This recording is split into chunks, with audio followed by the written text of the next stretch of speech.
Have you ever been told you're too sensitive? Well, today we're going to dig into what that actually means, using some amazing insights from Ilse San's work on highly sensitive people. We're going to see how this trait, which so many people think of as a weakness, might just be your hidden strength. Let's just dive right in with a question that might feel, well, really familiar. Picture it, a big party, a super busy street, maybe even just an open plan office. Do you ever get that feeling of being totally swamped by everything that's going on? If you're nodding along right now, you are definitely not alone. This is a classic experience for what's called a highly sensitive person, or HSP for short. And it's so important to get this. It is not a disorder. It's an innate temperament, basically a sign that your nervous system is just very, very finely tuned. Okay, but what does it actually feel like to have this trait? Especially in a world that seems to celebrate being tough and loud all the time. For many, the day-to-day can be a real challenge. This story from a man named Eric is just so telling, isn't it? He's at a family party, which is supposed to be fun, right? But for him, the noise, the people, it's all so intense that his only instinct is to find a quiet corner and escape. And look at the reaction he gets. He's not seen as someone needing a moment, but as being antisocial. That's a struggle so many HSPs know all too well. And it goes so far beyond just loud noises. As you can see here, it's about feeling completely wiped out after being around people.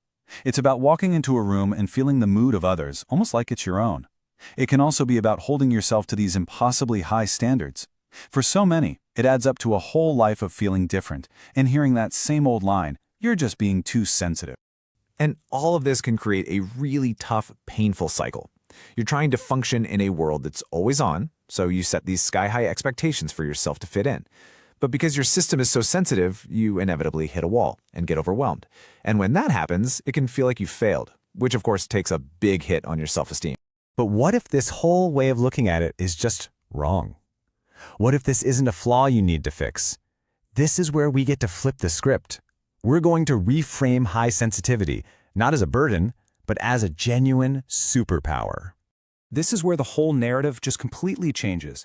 You see, that tendency to avoid conflict, it comes from a place of deep empathy and a desire for harmony. What people call overthinking, that's actually being conscientious and have an incredible eye for detail. Getting overwhelmed is just the flip side of being able to appreciate nuance and beauty that most people miss. And needing alone time, that's what fuels a rich, creative, and vibrant inner world. And get this isn't some rare, unusual condition, not even close. Research suggests about 1 in 5 people are highly sensitive. And it's not just a human thing either. Scientists have seen it in over 100 other species, from little fruit flies all the way up to primates. It's a real, legitimate survival strategy in nature. In fact, this isn't even a new idea. The famous psychologist Carl Jung was talking about this decades ago. He saw it for what it was, a totally natural variation in human personality, not some kind of pathology. His point is so simple but so powerful. You can't just label a quarter of the population as being somehow disordered. Okay, so if it's a strength, how do you manage the challenging parts and really tap into its gifts? Well, this is where we get into the practical stuff. A toolkit for not just surviving, but actually thriving in a world that isn't always built for sensitive people. The key takeaway here is that managing your energy as an HSP is a skill you can learn. It's about understanding that setting boundaries isn't being mean. It's absolutely necessary for your well-being. Scheduling downtime isn't being lazy, it's essential time for your brain to process everything. And, popping in some headphones isn't antisocial, it's just smart self-regulation. This stuff isn't selfish, it's essential maintenance. All of these tools, setting boundaries, managing your environment, they all point to one huge central idea: self-acceptance. The goal is not to toughen up or become less of who you are. The goal is to build a life that actually honors your true nature. This is about finally letting go of that exhausting performance. Pretending you're having a great time in a loud, crowded bar or acting like you don't need a break.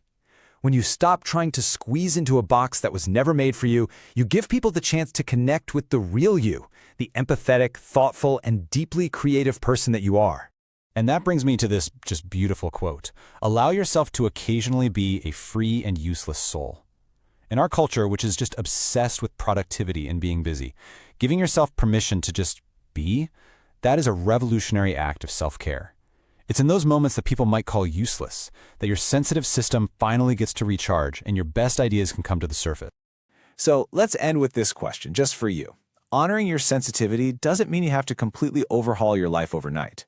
It can be something really small. It could be saying no to one invitation. It could be taking 10 minutes to just sit in silence. Or it could be as simple as telling yourself, yes, I am sensitive and that is my strength. So what one small step can you take today?